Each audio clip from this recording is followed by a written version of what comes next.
ચાલો નમસ્કાર વિદ્યાર્થી મિત્રો, આજે આપણે ધોરણ 6 ગણિતમાં આપણું જે 14મું ચેપ્ટર ચાલે છે ને એમાં આપણે સ્વાધ્યાય 14.4 એમાં ગઈકાલે આપણે પ્રશ્ન 1 અને 3ના આપણી રચના દોરી હતી, બધાને ખબર છે ને. હવે એમાં આપણે એક બીજી રચના હતી એ બાકી રાખી હતી કે એમાં હતું કે આપણે માપખૂણા જે દોરવાનો હતો રચના એ આપણે કાટખૂણિયાની મદદથી દોરવાની હતી. તો વિદ્યાર્થી મિત્રો, જો આને આપણે કાટખૂણિયા કહીએ છીએ, તમને બધાને ખ્યાલ છે ને. તો આ તમારે સાધન પાસે લઈને બેસવું પડશે, આનો ઉપયોગ કરીને આપણે આકૃતિ દોરવાના છીએ એટલે, બરાબર છે. તો આ બે કાટખૂણિયા છે, બધાને ખ્યાલ છે. હવે તમને આ મેં ચેપ્ટર શરૂ કર્યું ત્યારે સમજાયું હતું કે આ બંને જે છે કાટખૂણિયા એમાં ત્રણેય માપનો સરવાળો કરીએ, ખૂણાના માપનો સરવાળો 180 થાય. હવે એમાં આ ખૂણો છે એ 90નો છે અને બાકીના બે ખૂણા જે છે એ તમારે કેટલાના થશે? 45 અને આ કાટખૂણિયામાં આ ખૂણો 90નો થશે. હવે આ ખૂણો તમે જુઓ નાનો છે અને આ ખૂણો થોડોક મોટો છે, તો નાનો ખૂણો 30નો, મોટો ખૂણો તમારે 60નો છે, બરાબર. બેમાં ત્રણેય ખૂણાનો સરવાળો 180 થશે એટલે. તો હવે રકમ જોઈએ કે કોઈ પણ રેખાખંડ PQ દોરો, એના પર ન હોય એવું બિંદુ R લો. આરમાંથી પસાર થતી રેખાખંડ PQને લંબ રેખા રચો. આપણે શું કરવાનું છે? પહેલાં એક રેખાખંડ PQ દોરવાનો છે, બરાબર છે. હવે એના ઉપર ન હોય એવું એક બિંદુ R લેવાનું છે. R બિંદુ લઈ લઈએ પછી શું કરવાનું? એ R બિંદુમાંથી પસાર થાય એવી આપણે રેખા દોરવાની છે, બરાબર છે. તો ચાલો મારી સાથે દોરતા જાઓ બધા. સૌથી પહેલાં તમે કોઈ પણ માપનો એક રેખાખંડ PQ દોરી નાખો. ચાલો 6 લીટી છોડી દો ઉપરથી અને કોઈ પણ માપનો તમને જે ગમે એ માપનો એક રેખાખંડ દોરો, કોઈ પણ માપનો રેખાખંડ, બરાબર છે. દેખાય છે બધાને રેખાખંડ દોર્યો છે તે? હું ઘાટો કરી દઉં થોડોક. આ મારો રેખાખંડ છે, આ બાજુ હું નામ આપું છું P અને આ બાજુ Q છે. હવે તમારે શું કરવાનું છે? કોઈ પણ બિંદુ R લેવાનું છે બહારના ભાગમાં. હવે ઉપરના ભાગમાં આપણે કોઈ પણ જગ્યાએ શું કરશું? એક R બિંદુ લઈશું, બરાબર છે. તો તમારે કઈ રીતે લેવાનું? આ જે તમે રેખાખંડ દોરો એની થોડુંક વચ્ચે આવે એ રીતે અહીંયા ઉપર R બિંદુ લઈ લો. હું અહીંયા લઉં છું, બરાબર છે. આ બિંદુ જે છે એનું નામ શું છે? R.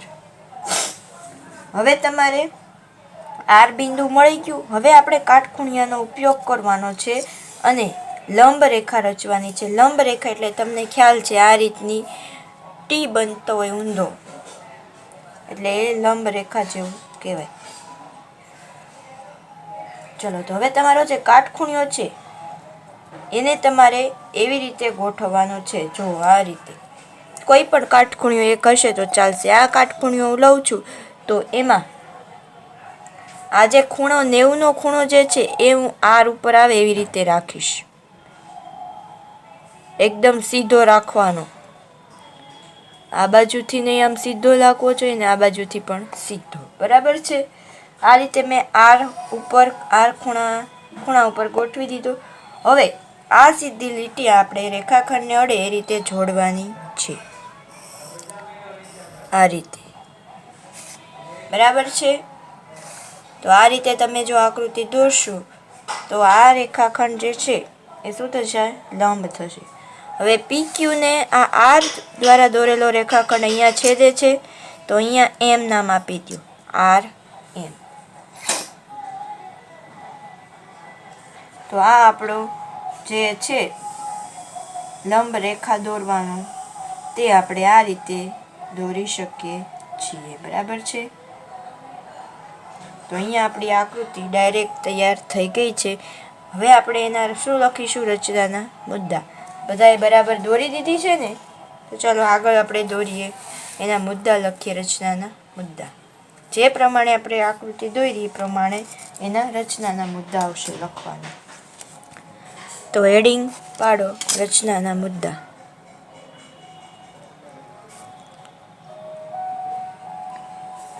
ચલો પહેલો પોઈન્ટ એમાં લખીએ. સૌથી પહેલાં આપણે શું કર્યું હતું તો કે કોઈ પણ માપનો રેખાખંડ PQ દોર્યો હતો અને બહારના ભાગમાં બિંદુ R લીધું હતું. બરાબર છે.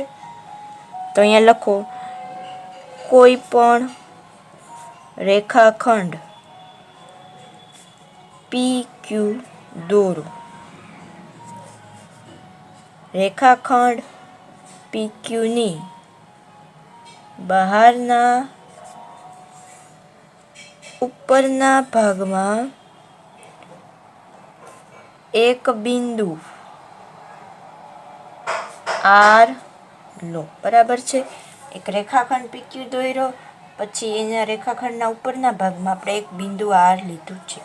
ચલો બીજો પોઈન્ટ કયો આવશે તો આપણે કાટખૂણિયાના ઉપયોગથી જે પ્રમાણે રચના કરી એ લખવાનું. તો લખો રેખાખંડ PQ ઉપર કાટખૂણિયા ને એવી રીતે ગોઠવો કે જેથી કાટખૂણિયાના કાટખૂણાની ધાર બિંદુ R પર રહે. આપણે શું કર્યું હતું છે કાટખૂણિયા છે એમાં જે 90નો ખૂણો છે એ ખૂણો આપણે R બિંદુને અડે એ રીતે આપણે ગોઠવીને કાટખૂણિયું રાખ્યું હતું. પછી શું કર્યું ત્રીજો પોઈન્ટ તો કે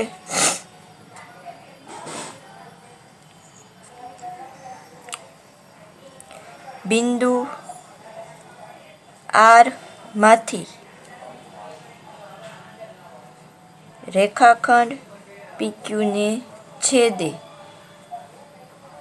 તેવો એક રેખાખંડ દોરો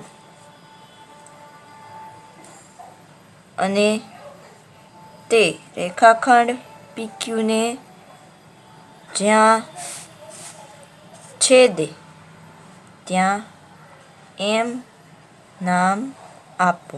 બરાબર છે. આપણે PR માંથી પસાર થાય એવો એક રેખાખંડ દોરવાનો PQ ને લંબ જે M બિંદુમાં છેદે છે એમ કહી શકાય.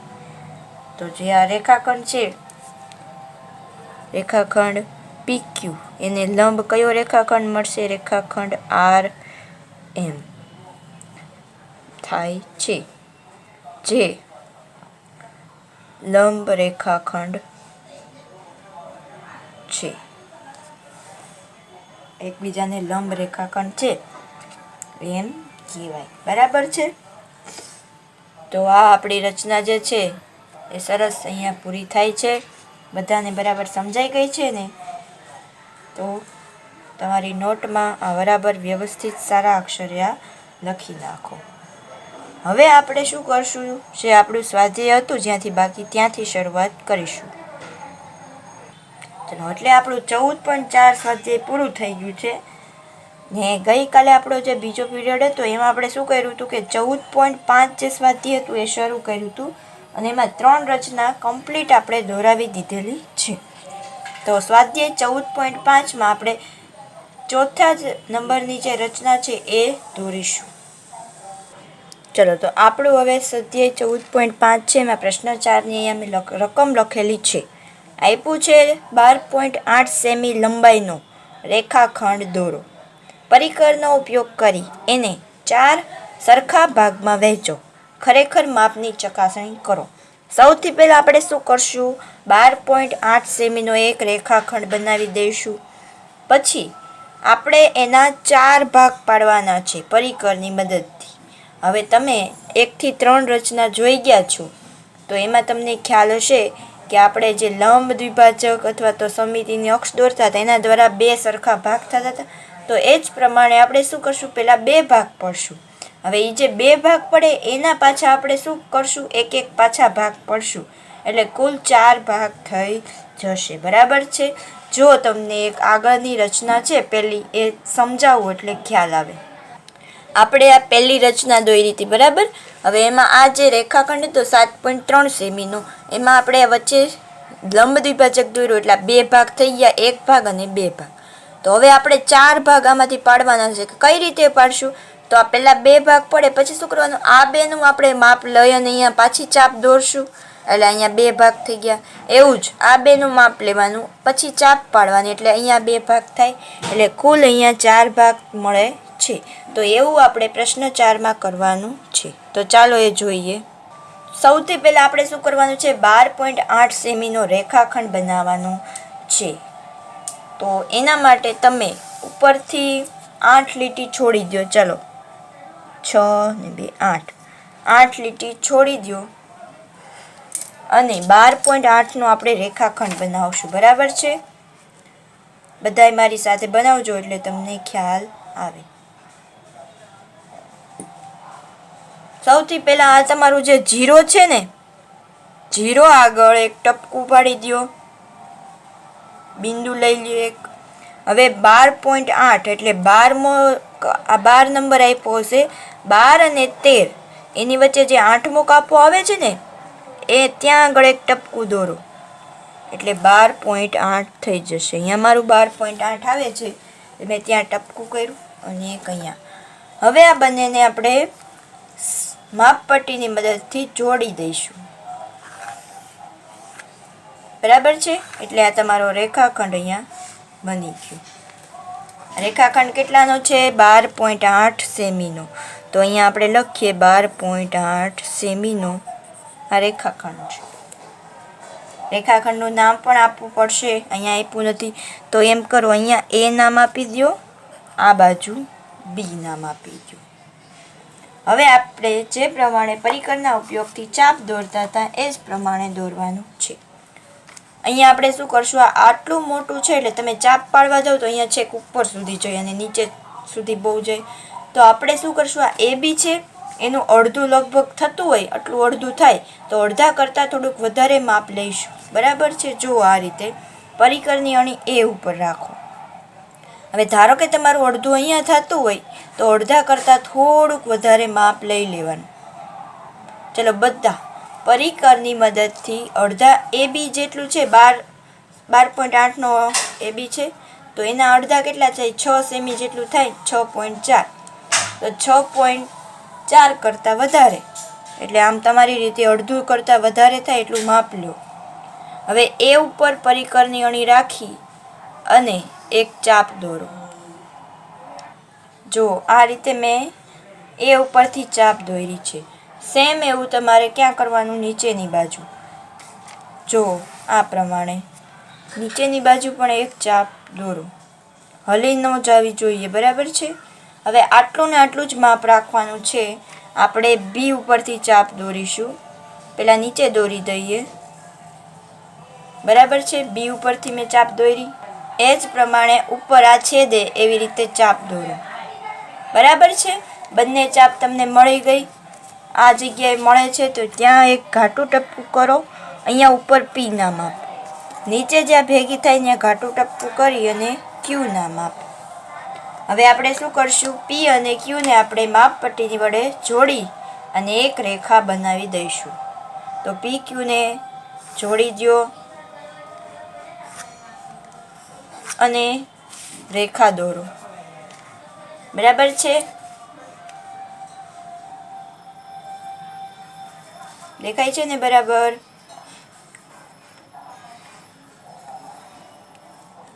તો આ તમારી રેખાખંડ એ બી છે ને લંબ રેખા PQ મળી ગઈ. હવે આ તો આપણે કેટલા ભાગ પડ્યા, એક ભાગ અને બીજો ભાગ.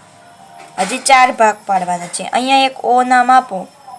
હવે શું કરશું, આપણે જેમ એ બી કરતાં વધારે માપ લીધું, અડધા કરતાં વધારે માપ લઈને ચાપ પાડી. હવે આપણે એથી ઓના 2 ભાગ પાડવાના છે. તો એઓ કરતાં થોડુંક ઓછું માપ લઈ અથવા તો એઓ જેટલું માપ લેશો તોય ચાલશે. અને આપણે અહીંયા ચાપ પાડવાની છે, એવી જ અહીંયા ચાપ પાડવાની. તો એ ઉપર પરિકરની અણી રાખો અને ઓ ઉપર પેન્સિલ લેવાની, એ ઓ જેટલું માપ લેવાનું છે. હવે એક ચાપ ઉપર પાડો, એ ઓ જેટલું માપ લેવાનું. એક ચાપ ઉપર, બીજી ચાપ ક્યાં દોરશો? નીચે. એ જ પ્રમાણે ઓ ઉપર રાખો, એક ચાપ ઉપર, એક ચાપ નીચે. તમારું પરિકર હલી જવું જોઈએ નહીં. બરાબર, બંને ચાપ થઈ ગઈ. હવે અહીંયા ચાપ જે છે ત્યાં ઉપર નામ આપો સી, નીચે નામ આપો ડી. સી અને ડી નામ આપ્યું. હવે એને સ્કેલથી જોડી અને રેખા બનાવો, સીડી રેખા.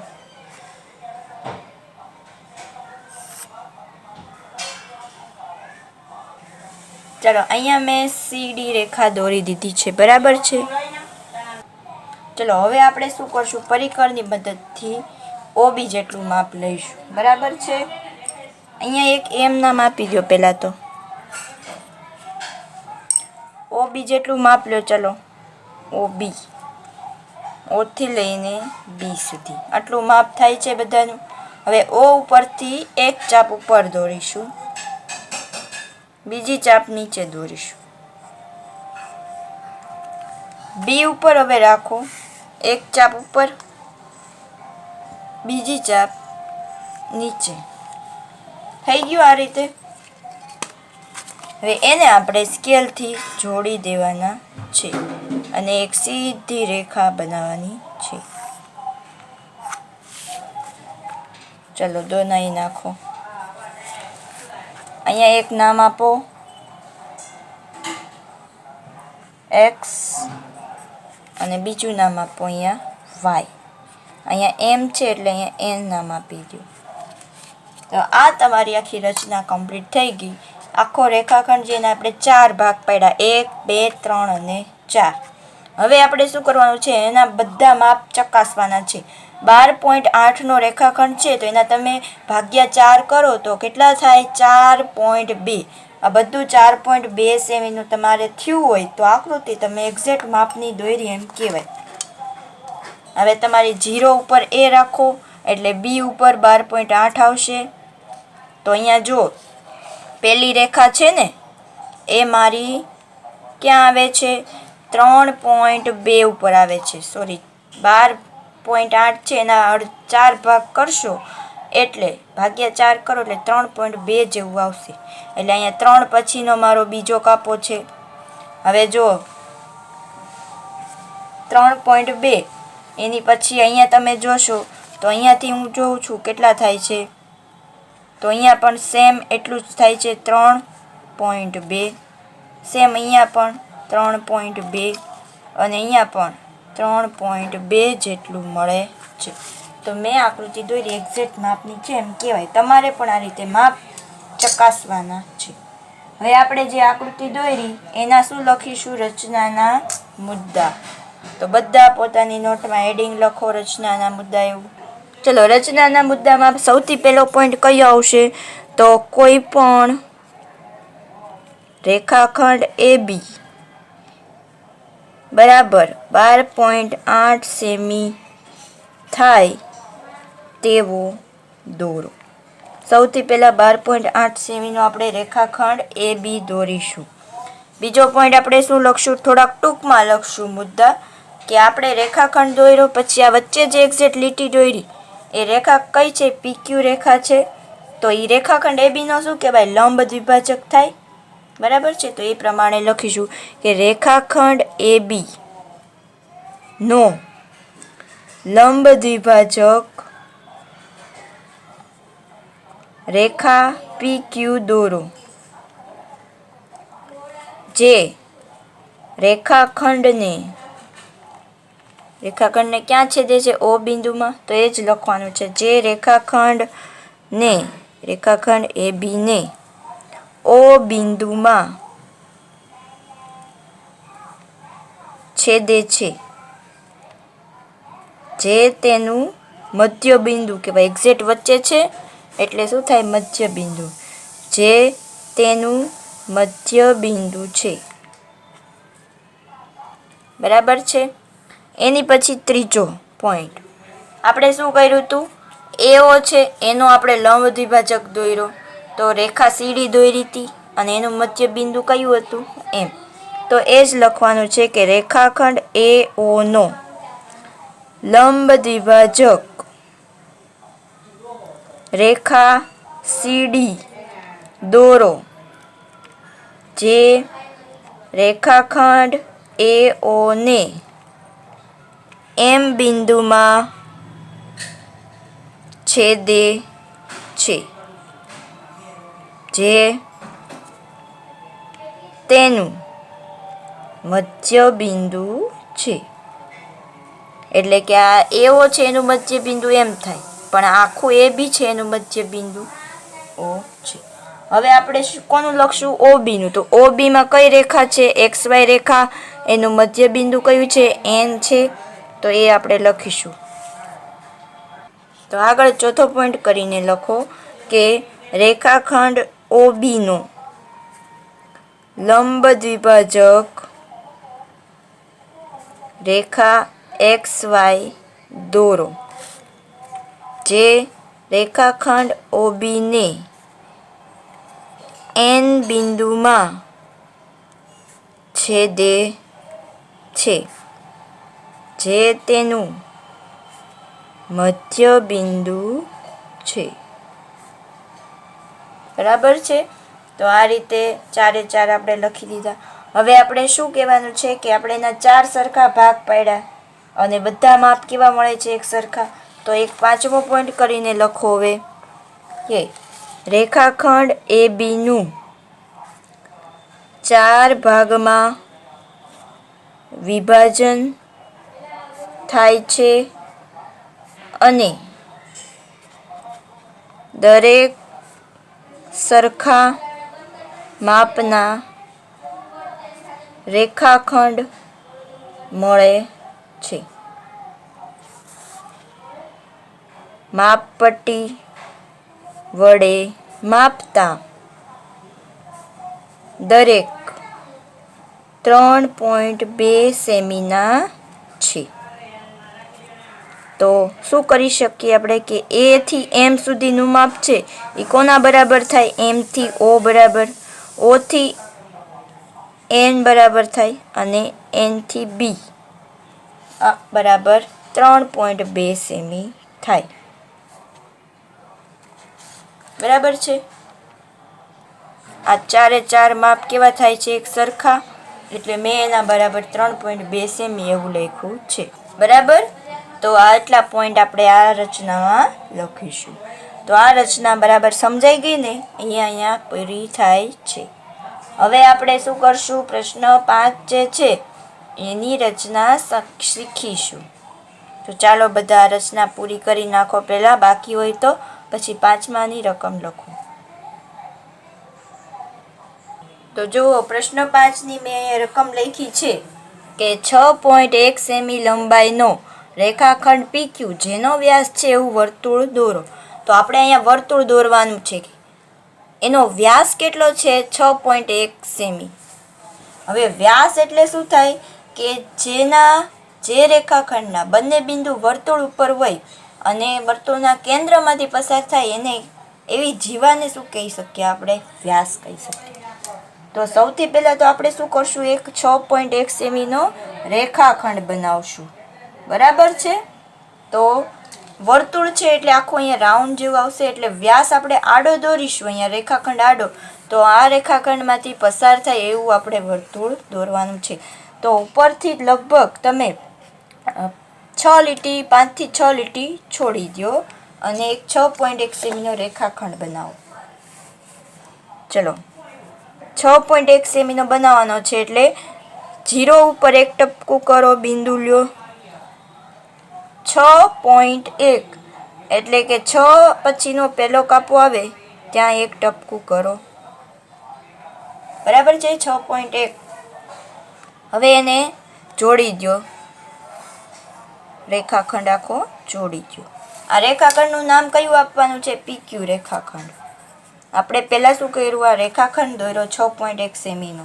હવે આ રેખાખંડ જે છે એ શું છે? વર્તુળનો વ્યાસ. આમાંથી પસાર થાય એવું આપણે વર્તુળ બનાવવાનું છે. તો કઈ રીતે બનાવી શકીએ? જો અહીંયા વર્તુળનું કેન્દ્ર મળે તો તમે આટલું માપ લઈ ત્રિજ્યા જેટલું તો વર્તુળ દોરી શકો. તો એ વચ્ચેનું જે મધ્ય બિંદુ છે એ આપણે શોધવું હોય તો આપણે ઘણી રચના શીખી ગયા છે કઈ રીતે દોરતા હતા. તો તમને બધાને ખ્યાલ છે કે આપણે લંબ દ્વિભાજક જો દોરી દઈએ તો મધ્ય બિંદુ મળી જાય. મધ્ય બિંદુ એટલે કે વર્તુળનું કેન્દ્ર હોય તો ત્રિજ્યા આટલી લઈ અને આખું વર્તુળ દોરી શકીએ. તો ચાલો હવે પરિકરથી આપણે શું દોરીશું કે આ રેખાખંડ છે એનો લંબ દ્વિભાજક. તો પરિકર લઈ લ્યો તમારું અને ચાપ દોરવાની છે આપણે. બરાબર છે. P થી Q સુધીનું માપ લ્યો પરિકરથી. પરિકરની અણી P ઉપર, Q ઉપર, પેન્સિલની અણી એક ચાપ ઉપર દોરો. જો રકમ ઉપર જતી રહી તો ચાલશે. બરાબર છે. એક ચાપ ઉપર અને એક ચાપ આ રીતે નીચે. બરાબર દેખાતું નથી ને તમને? ચલો મેં P ઉપરથી એક ચાપ ઉપર પાડી છે અહીંયા અને એક ચાપ નીચે પાડી છે. હવે પછી Q ઉપર રાખો પરિકરની અણી. PQ જેટલું માપ લ્યો. બરાબર છે. PQ જેટલું માપ લેવાનું છે હતું એટલું જ. એક ચાપ અહીંયા ઉપર દોરો. જો અહીંયા મેં દોરેલી જ છે. હવે નીચે એક ચાપ દોરી દો. થઈ ગઈ. ઉપર જ્યાં બે જગ્યાએ ભેગી થાય છે ને ચાપ ત્યાં તમે X નામ આપી દો. નીચે જો અહીંયા બંને જગ્યાએ ભેગી થાય છે બે ચાપ તો ત્યાં બિંદુ મળે ત્યાં Y નામ આપો. ઉપર X અને નીચે Y અને એને જોડતી એક રેખા દોરી દો. જો તમારી આકૃતિ જે છે એ રકમ ઉપર જતી રહેશે તો હવે ચાલશે. બરાબર છે. થોડુંક ઓછું આપણાથી માપ લેવાનું છે એટલે. તો આ તમારી રેખા XY બની ગઈ છે. હવે આપણે વર્તુળ બનાવવાનું છે. તો અહીંયા તમારું વચ્ચેનું બિંદુ મધ્ય બિંદુ મળી ગયું. ત્યાં O નામ આપો. હવે આથી O થી P સુધીનું માપ છે એ ત્રિજ્યા જેટલું થાય. આખું PQ વ્યાસ છે તો OP ત્રિજ્યા થાય. એ જ પ્રમાણે O થી Q પણ ત્રિજ્યા થાય. તો OP જેટલું માપ લેવાનું અને વર્તુળ બનાવવાનું છે. બરાબર છે. બરાબર માપ લઈ લો O થી P જેટલું. O થી P અને O થી Q બે માપ કેવા થશે? સરખા. અને વર્તુળ બનાવો.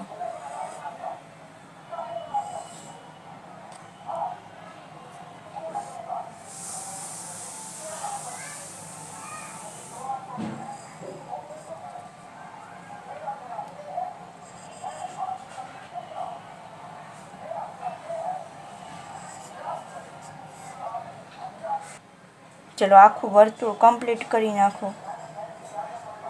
બરાબર ઘાટું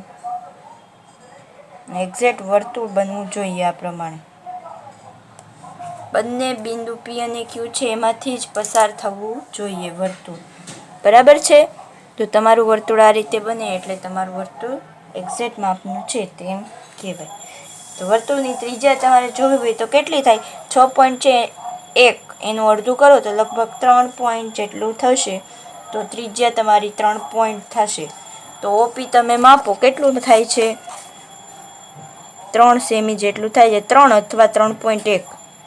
એ જ પ્રમાણે આ બાજુ પણ થશે. તો આ વર્તુળ તમારું તૈયાર થઈ ગયું છે. તો ચાલો હવે એના આપણે રચનાના મુદ્દા લખીએ. રચનાના મુદ્દા હેડિંગ લખો.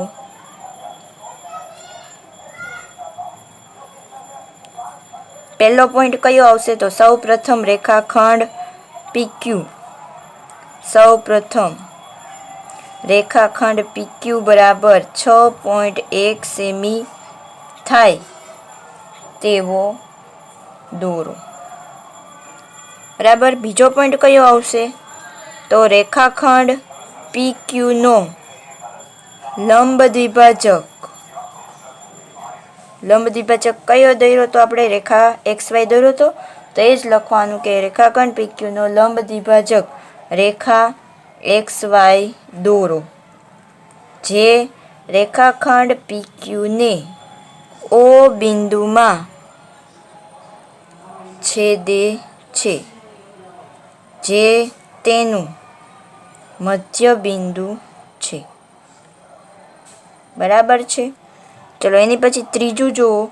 ત્રીજું આપ્યું છે કે આપણે શું કર્યું હતું, O થી P જેટલું માપ લઈને આખું વર્તુળ દોર્યું, તો એ જ લખવાનું છે કે રેખાખંડ OP જેટલું પરિકર વડે માપ લઈને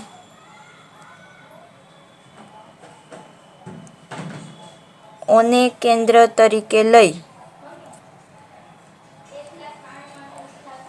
વર્તુળ દોરો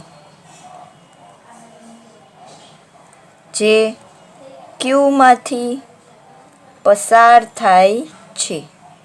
આપણે વર્તુળ દોરશું, OP જેટલું માપ લઈશું, O ઉપર પરિકરની અણી રાખીને વર્તુળ દોરશું, તો આ વર્તુળ કઈ રીતે બનશે, તો એ Qમાંથી પણ પસાર થાય એવું વર્તુળ બને છે. ત્યારબાદ ચોથો પોઈન્ટ કયો થાય, તો આ તમારો OPQ જે છે એ શું થઈ જાય, વર્તુળનો વ્યાસ. અહીં રેખાખંડ PQ એ વર્તુળનો વ્યાસ છે. બરાબર છે. તો આટલા તમારા રચનાના મુદ્દા થાય. તો આ રચના તમને બધાને બરાબર સમજાઈ ગઈ છે ને? ચલો આ રચના બાકી હોય તો બરાબર કમ્પ્લીટ કરી નાખો. આપણે બાકીનું જે છે એ આવતા પીરિયડમાં જોઈશું. ચલો આકૃતિ એક્ઝેક્ટ સમજાઈ ગઈ.